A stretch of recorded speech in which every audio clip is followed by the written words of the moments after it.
Hey, have you guys ever heard the phrase "every man for himself"? Of course you have, right? And I know you know what it means. Whenever I hear that phrase, I think about a competitive game of musical chairs. And I don't know if you've ever been involved in a competitive game of musical chairs. I mean, it can get ugly, right? I mean, people will like knock each other out of the way, elbow each other, embarrass themselves, all for like a little cupcake or some kind of silly prize or something like that, right? Um, the other thing is I think about when I think about every man for himself is Black Friday, right? The biggest shopping day of the year. You guys, who does the whole Black Friday shopping thing every? You do every year? Who's more of a Cyber Monday kind of person? Yeah. All right. Yeah, I'm not a Black Friday guy, but it, literally though, if you've ever looked on the news like the day after Black Friday, there's always like some kind of story about some chaos that happened, broken bones, or a fist fight that broke out in a Walmart over the last big screen TV.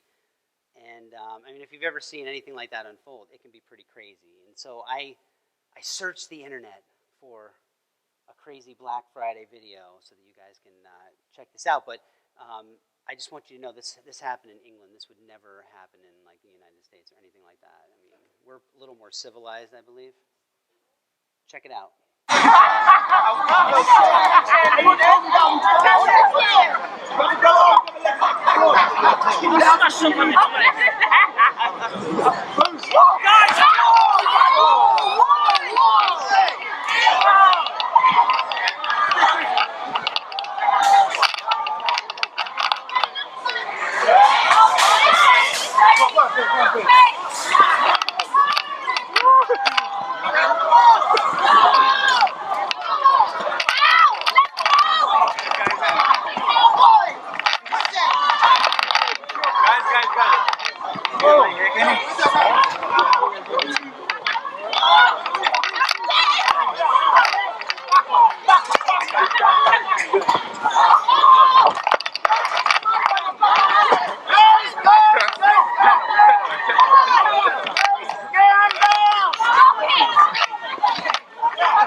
Right? I mean, I did those people even? My question is, do they even know what they're buying? I mean, do those TVs even have like an HDMI port? I don't know. I mean, that's important, right? You got to look at the box first, right? Just grabbing, right? But I think we all know what it feels like to be in an every man for himself type of situation, or every woman for herself type of situation, right? And it might not have been over like a game of musical chairs or a TV on Black Friday or anything like that. But in a lot of ways, high school, I think, sometimes can feel like an every man for himself type of situation. And just to kind of get you thinking about it, here's some examples. So you and your friend are fighting for the same, or are interested in the same guy, and you go to crazy lengths to fight for his attention. You know, may the best woman win, right? Or you fight for seats in the cafeteria over who can be closest to the lunch line, or the trash can, or the guy that you're stalking, like Loki. You fight for first chair in the band, or you may create a totally dramatic situation between you and the person you're fighting with over that, or you fight for spots on the team, or starting positions on the sports team, or starring roles in the play, or it could be at home. You might be fighting for with your siblings or step siblings over the bathroom, the remote, the car. I mean, you name it, right? There are plenty of opportunities, I think, in high school to look out for yourself, right? And I think in some ways, you might feel like you're always in a fight over something, or you're fighting, looking out for yourself or fending for yourself, and it might feel like you're always looking out for yourself because you probably think like, who else is looking out for me, right? I got to look out for myself, right? Who else is going to look out for this guy? So for the past few weeks, we've kind of been talking about how Jesus wants to be free people, and that most days we really don't feel that way, right? And there's reasons why we don't. I mean, there's times we feel anything but free. We feel bound up by rules, or limited by managing our own image. We talked about that a little bit.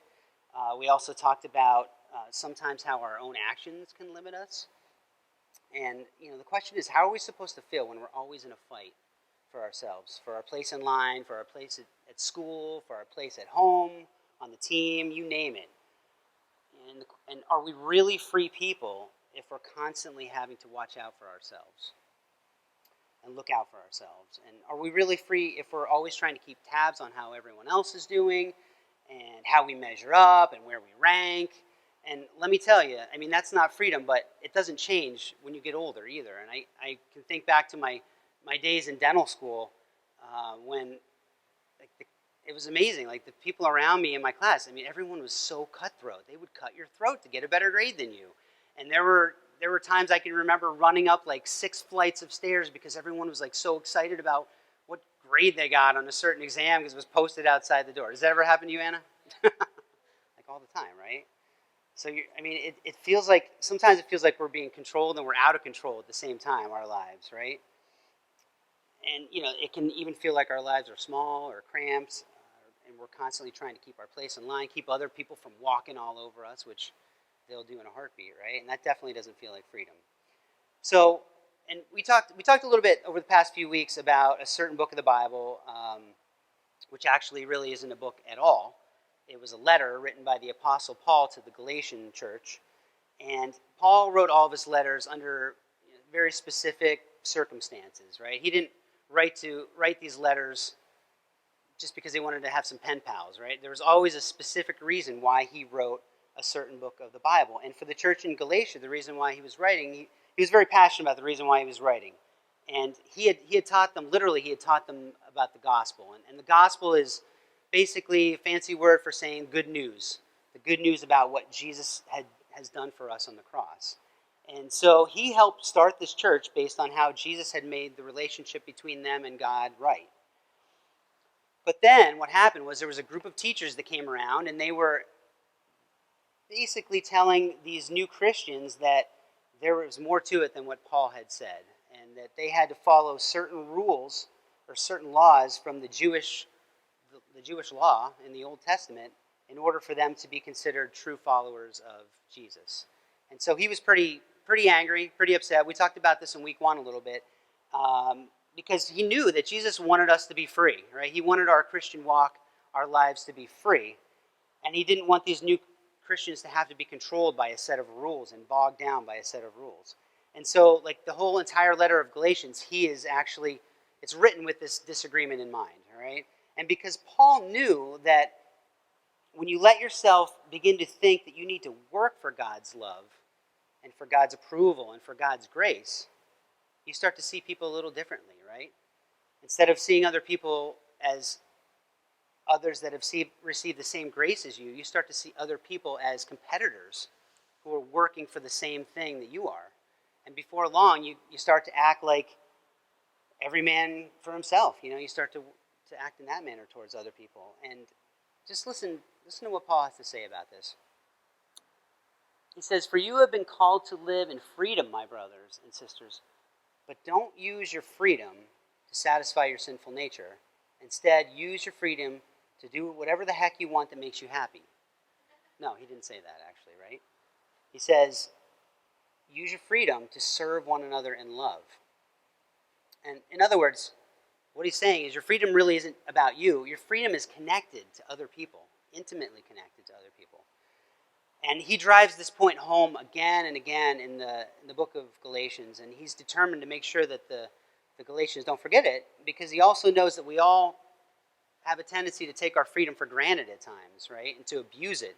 And we use it to benefit ourselves. We use it to improve our own standing. We use it to make ourselves out to look the best, right? All at the expense of other people at times. And it's like every man for himself. And it's almost like, he talks about the sinful nature. And we're all born with this sinful nature inside of us. And it's almost like within that, there's like a microchip that is almost like every man for himself microchip that just makes us just look out for ourselves only and not worry about other people and run over other people whenever we have the chance, right? I know I've done it. You guys have done it. And the question is, like, that's great, right? He doesn't want us to be like living like every man for himself. But what does he want us to do instead? And Paul would say that you should use your freedom to serve other people in love. And he goes on to say, for the whole law can be summed up in this one command: love your neighbor as yourself. The whole law. Lots of laws in the Old Testament, it's considered the whole law. All these laws, all these passages, the whole law can be summed up in one command: love your neighbor as yourself. And that's a great move by Paul to say that, because if you remember, this is a group of people that are being told that they have to follow more laws in order to be considered a follower of Jesus, right? And Paul's saying, he kind of lays it all on the line, right? He puts it out on the table. He's like, listen, you're saying that there's more law that these people need to obey? He's like, I'm saying the whole law is summed up in loving each other. And, it's not like Paul is just trying to win an argument. He actually truly believes that the whole law is summed up in loving one another, in the command to love each other. And the reason why he believes that is because Jesus literally said it. Okay? And so Paul goes on to say, he says, but if you were always biting and devouring one another, watch out, because beware of destroying one another, he says, basically. So, in other words, there's more on the line than just your freedom. There's the health and the wholeness and happiness of other people on the line. And when we don't use our freedom for good, when we forget the freedom that we have, or if we take it for granted, we start to behave in a way that's every man for himself. And that can be dangerous, right? If you look around, you see all the people, there's a lot of people in this world who are just completely living for themselves. That's all they care about, right? They're living for the next great thing. They're running over people just to get to the top of the ladder, right? And a lot of times they're super unhappy, right? They're miserable. I can hear myself now. The bottom line is you can use your freedom for anything, right? You can use the choice is yours, right? You have a lot of choices in life. And you can use it to love people, or you can use it to hurt people. And Paul is saying that, you're standing before God, or how God sees you. It's not really at risk because of how you use your freedom, or not really at risk because of your behavior. If you're following or not following any particular law or the laws. He's trying to get that point across to the Galatians. But that doesn't make your decision on how you use your freedom any less important. And it doesn't mean that there aren't consequences to how you use your freedom. Sure, you guys, you're free to talk about other people. The things that annoy you and really bother you about other people and make you so angry. You're free to talk about other people, right? You're free to judge the good and bad behavior of other people. We're really good at judging the good and bad behavior of other people, especially Christians, right? It's amazing. You're free to tear each other down. You're free to bring attention to the way other people are doing things wrong. And you're free to make fun of each other and laugh at each other, right? You can do whatever you want, but the problem is, he's saying, you can do all that stuff, but it's not without consequences, right? And it's going to cost you, and it's going to cost other people. And eventually, it's going to destroy you and them, because in this every man for himself way of thinking, tearing other people down to make yourself look better, you're hurting them and you're hurting yourself, and hurting your ability to love other people. And so your freedom is connected, again, we mentioned it, freedom is connected to loving other people. And real freedom can be found in loving others. So, I don't think anyone here wants to live in a world where no one's looking out for each other, right? That's kind of the way our world is right now, right? And, the sad thing is, among Christians, it's like that a lot too. And I think we need to especially be looking out for each other, So you could use your freedom for something better. You could live in the freedom that Jesus gave you and use your freedom to serve each other and putting other people first.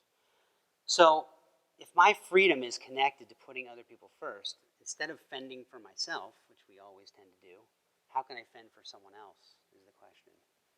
So, that might feel kind of strange or like impossible to do or illogical even. It goes against that little microchip we have in our brain, right? And if we're kind of like, if we aren't looking out for ourselves, or I'm not looking out for this guy, who is, right? You kind of feel that way. No one's looking out for you, and it kind of feels backward, right? But that's why Paul, he says, living this kind of freedom, it can't come from yourself. It's got to come from God, right? And that's where we get our strength to do that. And putting first, others first, it's not really our natural response, right? But that's what God wants from us. So we can use our freedom for other people, and I would love to see you guys give that a try. Try putting someone else's needs above your own. How often do you do that? I think it's important. Paul says it's important. Jesus wants us to do that. So let other people cut in line in front of you at lunch. Let them get the most attention on the sports field. Let them get the credit on their school project. Let them have a better spot than you on the team or in the band. Let them have whatever they need, because we already have what we need. And if you start putting other people first, other people are going to start noticing there's something different about you. And I wasn't going to say this if my kids were here, but my daughter Allie, I can talk about her since she's not here, so don't tell her, all right? She's one of the sweetest, most loving people, that I've seen. And you're probably thinking, you're just saying that because you're her dad, right? But I've had people tell me that, like recently, she'd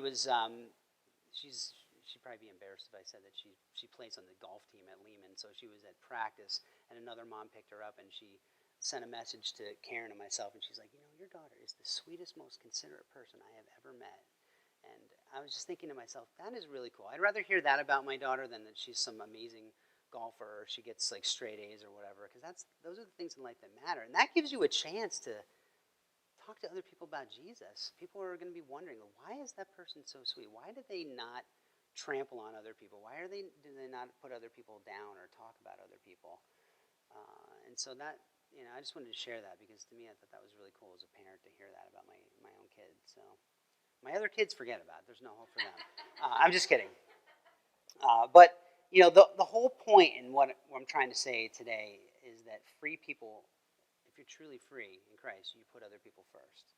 And loving other people is really what matters, Paul says. And loving others is going to lead to freedom. So I have a picture that I wanted to put up. Can anyone guess what that car is? Probably no one. I'm so stinking old. I'm like the oldest one here. A K car. That was my car in high school. It's a Chevy. It was a Cavalier Z24. I thought it was the coolest car ever, but apparently it's not. I looked it up on eBay. They are for sale right now. I thought that if I kept that thing, at some point it would have been valued at much higher than $500 on eBay. What's that? I know. I should have saved it for her. She would have thought that was great, right? No, my whole point in putting that up is that I was thinking about, like, I had two sisters growing up, and I had a sister that was 2 years younger than me, and a sister that was 3 years younger than me. And I don't know if I was like the greatest brother, growing up. I kind of like made fun of them and wasn't always like the nicest guy. So don't do what I do what I say, right? But when I went off to college, this was my first car. My parents would say that was their car. It wasn't really my car, but anyway, I took it to college, and the first year, obviously in college, you can't have a car, so that stinks. But the second year, I had that car, and I was like, man, this is great. It's like really good. It's true freedom now for me. And it was a good year. I had a couple dates, in the car. And I was thinking, I'm trying to find a wife here. I mean, that's why you go to college, right? Find a spouse. Like, that was my goal. It had nothing to do with my degree. Actually, I never even got a bachelor's. I never even got a college degree. Somehow I became a dentist, no degree. So anyway, I actually have my Doctor of Dental Medicine degree, but I never had a bachelor's degree in college. I just never finished. I just kind of dropped out, quit. So it's a long story, but I'll tell you later if you really care. But anyway, the point of this is my third year of college, my sister decided to come to the same college as me. And at first I thought that was great until she decided that she wanted to share that car with me. And, I can remember specifically a time when my father, I went to college at Cedarville College, which is 8.5 hours away from home. So, there was one time when my sister wanted to go out with her friends with the car, and I wanted to go out on a date with my current wife. And I called my dad up, and I was like, there's no way she's taking the car. I'm trying to find a wife. I'm like, I'm sorry, you're 8 hours away. You can't do anything about it. And that was it. And I took the car and I went out on my date, and that was it. But the point of me saying this is that I don't think it helped my relationship with my sister. Like if I actually would have like right now, it doesn't matter if I went out on that date at all, right? I've been married for 20 years. But if I would have put her first and maybe let her have that car, I mean, maybe my relationship with my sister would be a little different. Like, we didn't really have the closest relationship. Like, for a long time, like, I really didn't even talk to her very much. Not in school, but after school. Like, we don't communicate a whole lot to this day, but we have a much better relationship now. But I'm just was thinking of an example where, if I would have put her first, maybe that would have made her think a little bit, differently about me. Um, who knows, right? Maybe she still would have not liked me, but I don't know. But anyway, I mean, I know that all of this sounds kind of like crazy, right? It sounds impossible, right? The idea of finding freedom by actually doing things for other people, it doesn't even really make sense. It sounds like slavery, actually, right? I don't know. But, what if you just committed to trying this out for like a day or maybe a week or something like that? And what do you think might happen in your school or in your family or in your friend group if you actually decided to use your freedom to lift other people up or treat other people special? I mean, how do you think that would change the way you saw each other? Or how do you think it would change the temperature in the room? I mean, I think it would make a huge difference. I mean, there are so many people out there that are walking around in this world depressed or with anxiety because I doubt that many people are actually doing things for them, or looking out for them. And if you think about it on the flip side, if we flip the coin here, like what if you experienced someone putting you first? I mean, can you think back to a time when someone did put you first? I mean, I had a hard time thinking about that, to be honest. Like, I think it's tough, to find a situation where someone actually put you first. But you know how great that makes you feel, though? Like if someone actually puts you first, it makes you feel special. I mean, so imagine like if everyone just decided to make it their goal to put other people first. I think there would be more peace, right? And then, if we have more peace, there's definitely less worry. More peace, less worry. And if we have less worry, I think we have more freedom, right? And when you put other people first, you're going to change their world in a special kind of way, right? And you might even change the world. And I think that's what Jesus wanted, out of this, or what Jesus had in mind. So, just today, I challenge you, just kind of like make it your mission, right, to go out of your way to use your freedom a little bit differently and treat other people special. Just give it a try. I think you might be surprised at how it all works out. So, um, I think that is all. You guys can head into your small groups.